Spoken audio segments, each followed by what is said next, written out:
and welcome to Tom Myers versus the rest of the world. It's the first podcast episode of 2023. The year started off with the final regular season game between the Bengals and the Bills, canceled when a player lost consciousness and collapsed on the field. The player, Bills safety Damar Hamlin, is okay. And to make it even better, Monday Night Football had the best season-ending cliffhanger ever. Some conservative pundits were saying that Damar Hamlin's collapse on the field was due to a reaction to the COVID vaccine. The people who say those kind of things are the people I actually want to see collapse on live TV. A Chinese spy balloon. A Chinese spy balloon flew over the U.S. and Biden went ahead and ordered it to be shot down when it was safe to do so. That would have happened very differently with Trump, who would have hallucinated Pennywise appearing out of nowhere saying, "Hey, Donnie, you want another term as president?" A Houston man was not charged after he threw a can of White Claw at Senator Ted Cruz during the Houston Astros World Series parade. The judge ruled that it's not considered littering if you're throwing something at an already established pile of shit. Elton John's half-brother brought a 3-pronged trident to court for a case in which he was a defendant. He was denied admission on the grounds that it wasn't the U.S. Capitol he was visiting. Following the inauguration of their new president, Brazilian supporters of their former president, Jair Bolsonaro, stormed government buildings in protest. However, unlike January 6th, no one was in these buildings when they stormed them. Figures. Another cheap knockoff of an American concept. Buzz Aldrin got married again. He's 93 and his new wife is 63. And much like the moon, he's not the first person to leave something of his on her. A woman in Maryland was sentenced to 4 years in prison because she shot her husband over abuse allegations, and the shooting happened at a daycare. She was sentenced to prison at the request of the daycare, who noted that the woman didn't say please or thank you when she shot her husband. The Simply Juice Company is facing The Simply Juice Company is facing a lawsuit because of alleged toxins in their products. Go figure. 30 years on, and something called OJ is still being accused of killing people. People are starting to boycott Klondike bars because some of their pre-March 2022 labels say they're made in Russia.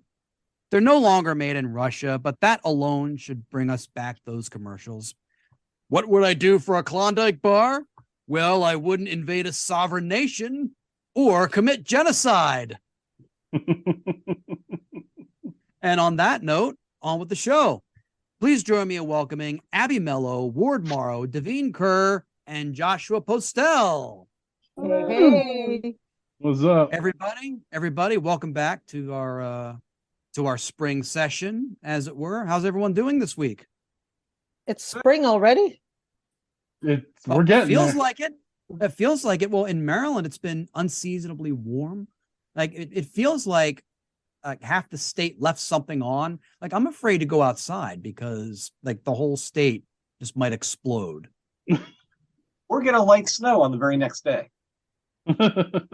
Look at us talking about the weather. Oh, You Go could ahead. be outraged at Buddhist monks like I did earlier because I saw them on Facebook and their description said video creator. You know, there's something wrong when a Buddhist monk calls himself a video creator. I mean, next thing he'll do is mukbang videos and stuffing his face with food. Like, what the heck, you know? They're supposed to be fasting. I don't know. Like, I'm just really angry, but I'm not allowed to say nothing because you're supposed to go there and meditate and ignore whatever they do. You know? well, I just like the monks that make beer. Yeah, they're very relatable content for white people. Sorry. The House of Representatives went through 15 rounds of voting before Kevin McCarthy was elected Speaker of the House.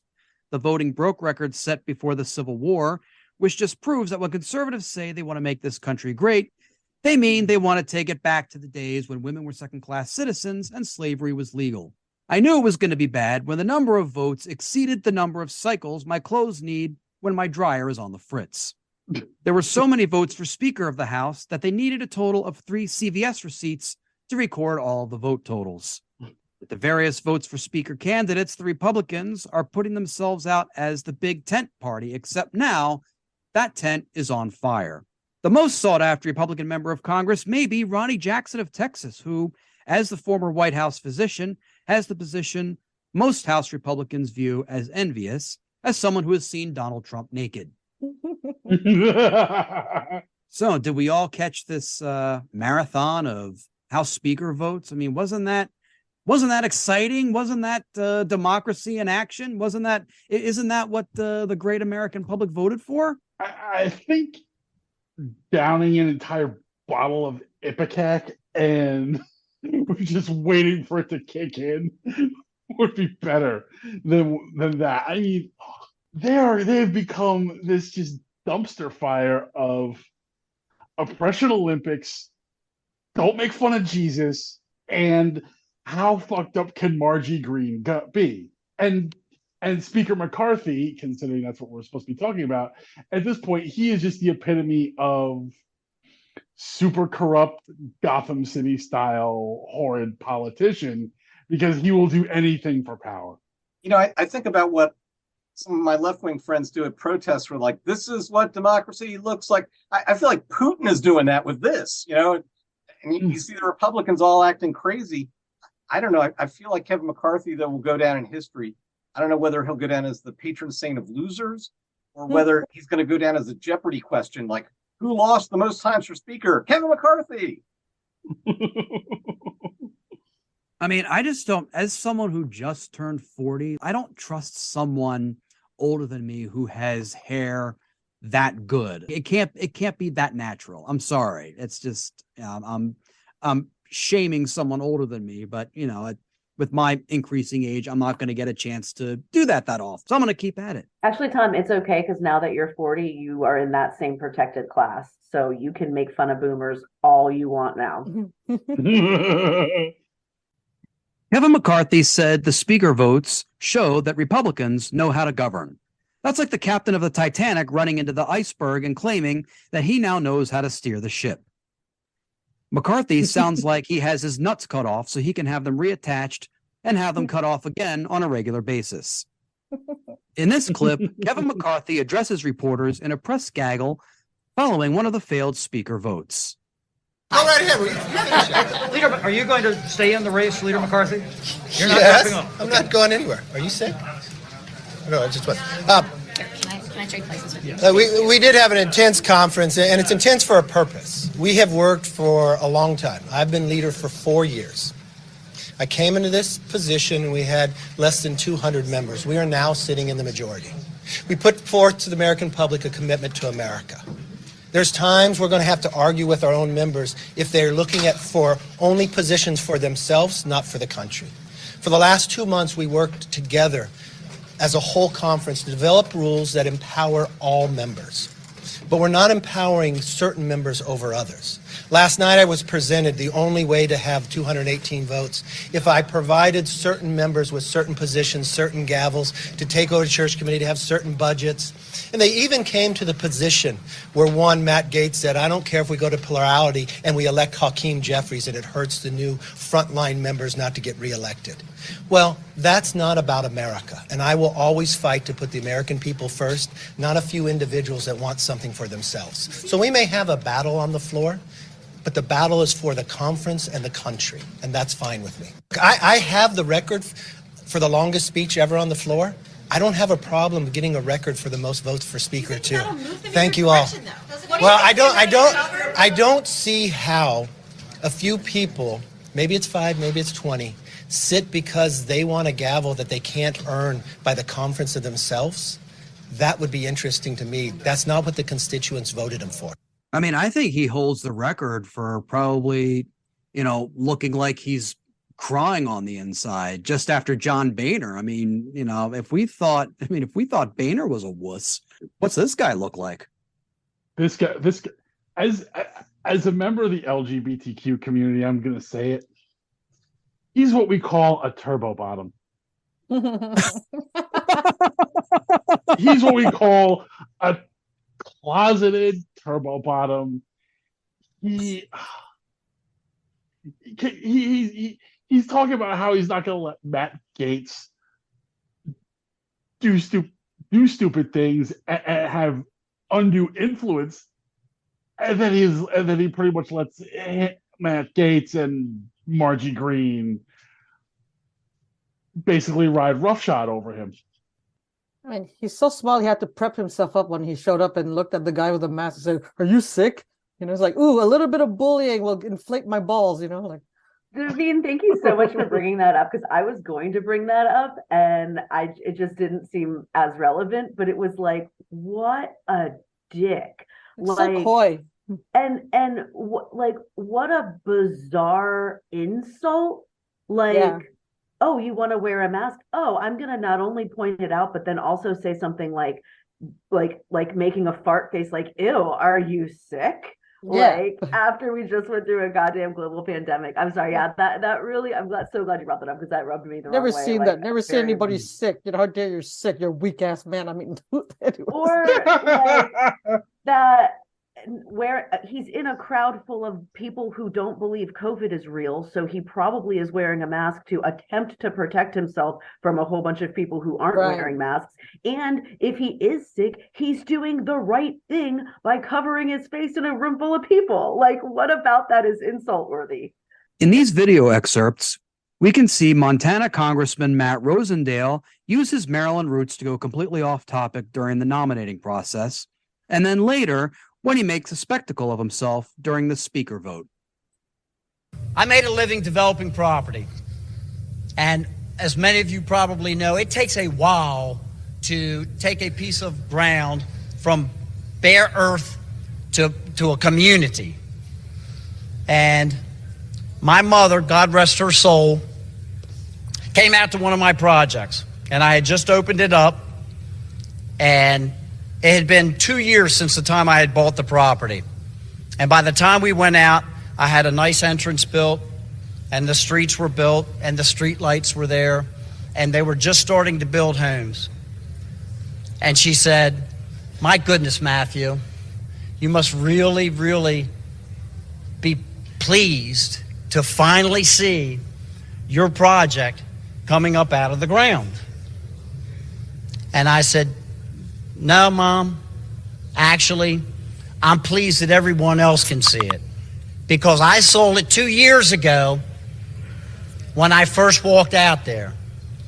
Well, I have a vision for this place, that we can restore regular order so that each of us may have the ability to represent our districts and our constituents equally as we move through this process." Rosendale. Kevin! Hurck! Hearn. I mean, talk about an exercise in futility. I mean, I think that first clip was from the 9th vote, and that second clip was from the 12th vote. So this is basically just everybody getting on TV as much as possible to try and make, I presume, was some kind of a point. He said I saw with an L instead of I saw. No, ma'am, Mama, I saw it ahead of time. Arr! Arr! I'm listening to the guy going, well, wait a minute. So you took a forest and knocked it all down. I'm seeing what's happening to climate change and how many people are going to get asthma because you wanted to make a profit. I'm not sure that was the greatest, My thoughts exactly, Ward. I was like, so you're looking at Congress like a field you want to clear cut and then make it a parking lot? I don't understand the metaphor. These guys with business metaphors and sports metaphors, it would be funny as a rule, but when you realize their grammar is totally off, it would like break an AI. Even the AI is going, what? Oh, conquering this planet's going to be easy. I'd say that comment was a double, maybe a triple, Josh. Clearly a home run. With people like that, I wonder why I'm wasting my time not trying to scam people. There's so many idiots out there. You know how much money I would make? But instead now I have to be virtuous. I don't know. Why do you think I'm doing this podcast? I'm trying to find as many idiots as possible. and basically get inside their heads and break them. Our hands. The 14th House Speaker vote was the happiest Kevin McCarthy has looked since getting beaten multiple times by someone who is not a dominatrix. In this clip, we can see North Carolina Congressman Patrick McHenry try to add some levity to what feels like the millionth vote. And even his colleagues on his own side of the aisle are tired of the bullshit. Madam Clerk, it's been a long week, and a lot of attention's been placed upon us here in the House. But then again, I state that to the most famous woman in Washington this week. It was a better joke as written, actually, than delivered. But I want to start by thanking the men and women who make this House run. From the janitorial staff, to the parliamentarians, to the doorkeepers, to the sergeant of arms, to the Capitol Police officers, to the men and women that make this institution run, we thank you.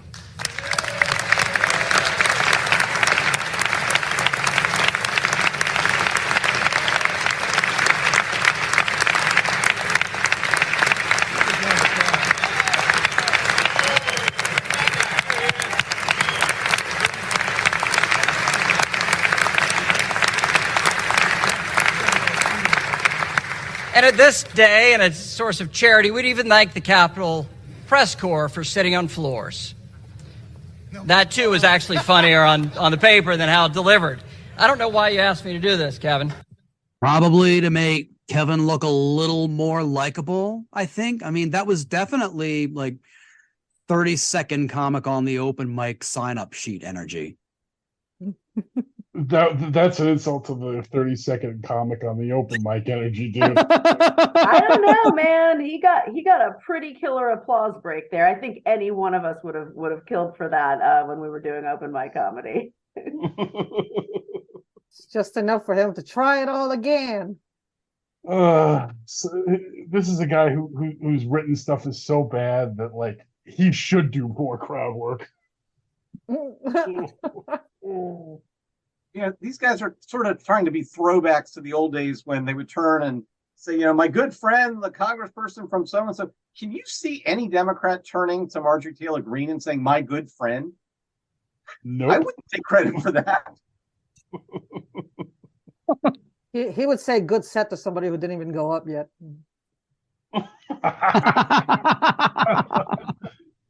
He'd ask someone who's never done it before if they want to host. Hey, you got a good 10 minutes, right? You can headline. Yeah. Did you see all the old people struggling to get up to? It was funny to watch. Like, oh, we have to stand again like at church. Hey, they're in a protected class. Be careful. I'm in there too. Me too. It's just that Asians don't reason. That makes it all okay now. Hey. I'm in So that am I, bracket. scarily enough. 45. 43 and cute.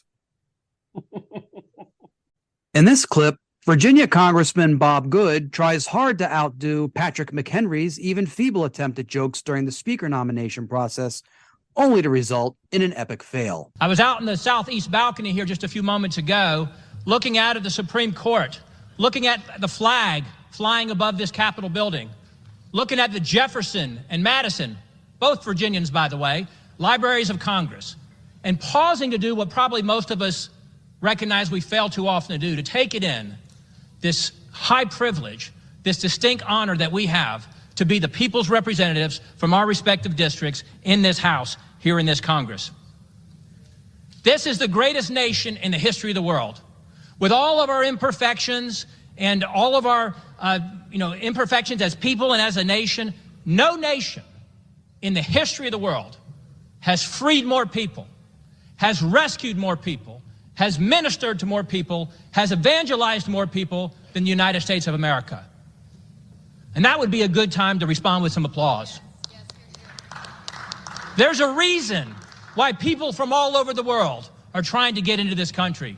And at this moment, I'm trying to figure out why. I don't know where to start with that. I mean, oh God, it's like, oh, I'm trying to think of a way to say something without potentially getting us all killed. Can you say evangelized and freed in the same sentence? Isn't that just a paradox? I know he's basically asking for an applause break for the Crusades. It's like we freed people from slavery.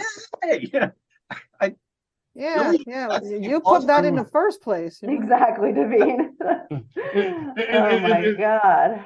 It's like we freed people from slavery only to force them into socioeconomic slavery, which forces while shoving CBN down their throats on Sundays. And gut the Voting Rights Act. Yay! You may not have any more voting rights, but you will have an unlimited supply of rubber Jesus chicken from Chick-fil-A. Not on Sundays. Sorry. Oh, the irony. You're free to carry your AR-15 into any supermarket you like. And now I want my cookie. Okay, asking for an applause break. Like, do you think that he also like asks his children for very specific like Christmas presents and birthday presents? Like, not another tie for Father's Day. Like, now would be a great time to buy Dad A flashlight. A dildo. Ah! Please don't give me another tie, because that way I won't be tempted into hanging myself after another speech like this. As long as he bites a lemon. All right. Oh, we'll go ahead and move right on. During the early votes for Speaker, Florida Congressman Matt Gaetz said he trusted Ohio Congressman Jim Jordan in the role. Spoken as someone who has never wrestled for a school. In this video, Matt Gaetz uses what's known as a rarity for his ilk, appearance on a legitimate news network, in this case MSNBC, to discuss the lack of particulars about his deal with Kevin McCarthy. Yeah, I have no objection to that, but it was largely released to the conference and to the country when you saw the appointments of the committees. I mean, when you see now which members populate the key committees, you are in essence observing that agreement. When you see the schedule for floor votes on Dr. Gosar's legislation, you see that agreement. I can tell you we also have a commitment to have a vote on term limits, something that's popular in every zip code in America except Washington, D.C. We have a commitment for a budget resolution to roll back to 2022 spending levels. We, secured those things. I think they're critically important. But Congressman Gaetz, let me follow up on this, and respectfully so.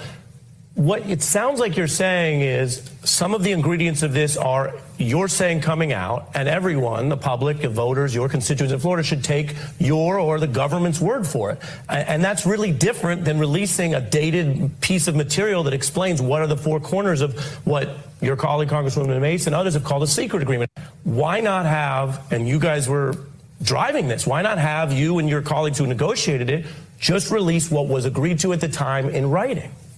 Again, I have no objection to that. I don't know that I still have a copy because we were able to resolve a lot of these things with committee appointments, with the floor schedule on the votes, and with the passage of the rules package. Remember, that was the thing that McCarthy originally said was his red line. He said he would never go to a one-member motion to vacate. He said that to me directly. But to his great credit, he ultimately agreed to that. The thing you say you're proud of and that you won, you just didn't keep a copy of? I know it, Ari. I'm here telling it to you. It's the release of the January 6th footage, the 14,000 hours. It's the legislation we've discussed. There's no grave secret. There's no big reveal coming later. You can see in the people, in the rules that we've passed, and in the bills that we've scheduled for votes that this is our Republican plan, and I'm really proud of it. Josh, being in Florida right now, I am sure you have some thoughts on one of Florida's finest. Oh, boy. Where to begin? You know, it's funny, even down here. But yeah, remember, I'm in South Florida, so it's like sort of potty trained a little bit. Okay, there's like some normal people around here.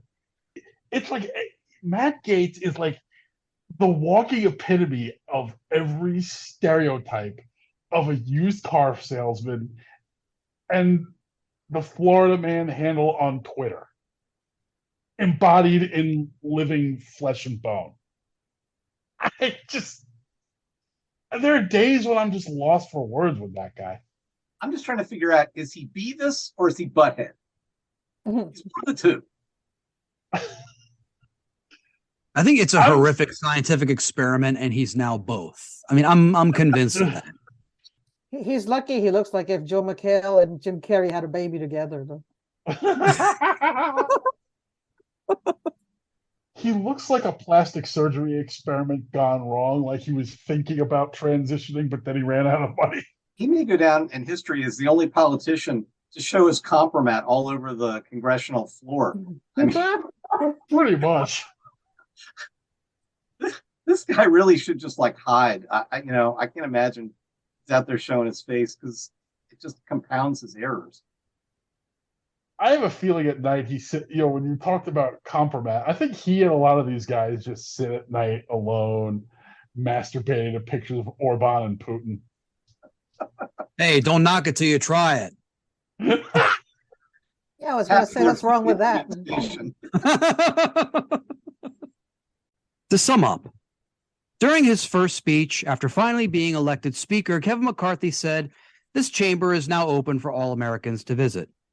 That speech was made in the waning minutes of January 6th. That's probably the last thing you want to say on such a day, commemorating violent Trump supporters literally trying to break into the Capitol. From now on, every restaurant host has license to tell Kevin McCarthy, "Sorry, sir, but I can't seat you until all 218 members of your party are here." Early in the nomination process, Republican Conference Chair and New York Congresswoman Elise Stefanik claimed that the House will go in a new direction with Kevin McCarthy as Speaker. That proved true, as it has since plunged off a cliff and into the depths of hell. And on that note, that's our show. I want to thank Abby Mello, Ward Morrow, Davine Kerr, and Joshua Postel. Woo! But before we go, my final thought. In the early days of my adulthood, as the global war on terror was starting, my parents told me, remember, in the event of a natural catastrophe, be negative. That's not your blood type. That's what we want you to do for a coping technique.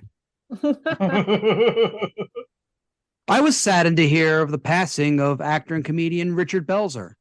I admired the man.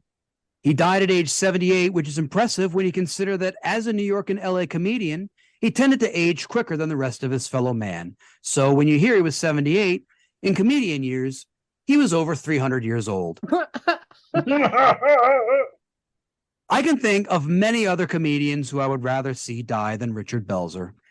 Unfortunately, I'm not able to fit every one of them into one episode as allowed in the allotted time space given to me by ipmNation and Odyssey Radio, even if I talk as fast as the guy from the Micro Machines commercials in the 1980s.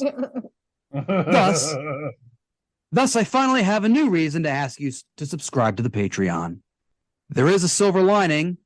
Richard Belzer went out the way we all want to go out, following Raquel Welch. There is one positive thing so far about this year. I learned that penguins exchange rocks for sex. So now I know the origin for the expression, "get your rocks off." Good night.